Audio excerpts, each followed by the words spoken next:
Hi, I'm Bob from the BeanCast. Here, Peter Shankman from Shankman.com. And it's time for the 2-minute rundown for Monday, February 13th, 2012. The timer is running. Yep. Let's get started. You know, Facebook is going through the IPO. We've talked about it. Yep. But the interesting thing is, so many of the IPO documents talk about their mobility problem. The fact that they have not gotten mobile advertising right. They've got to come up with something. And I'm pretty excited by the solutions, yet third-party players are coming in. Yeah, there's a little slow in the uptake there. I think they're going to get it. I think what's really interesting is that despite not having it, they have such a strong mobile presence. For everything you do, you check it on Facebook, you log in on Facebook. They have Facebook apps for the Casio smartphone from 1986. But, they really haven't figured out how to monetize it yet. So I think that's coming. I think it's just a matter of time. Well, part of the problem was they were so slow to adopt mobile applications. They really were. As a whole. Yeah. Right, exactly. Well, Susan G. Komen had a big problem this past week. They cut off funding to Planned Parenthood.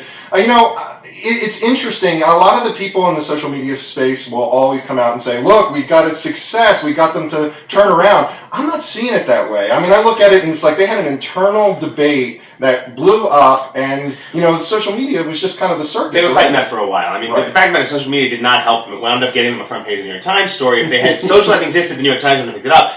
The end result, they screwed up, and it was just amplified like everything else is by social media. Absolutely. And couponing. Couponing was in the news in a big way, especially digital couponing.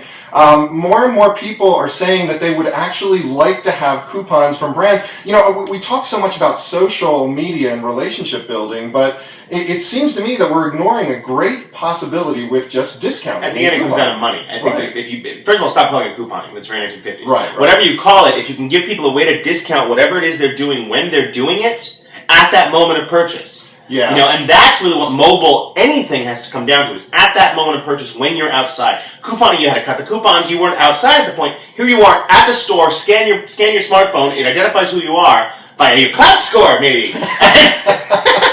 And all of a sudden gives you a discount. Well, with that sound, we're out of time. I'm Bob Knorpp. I'm Peter Shankman. Tune in tomorrow for another 2-minute rundown.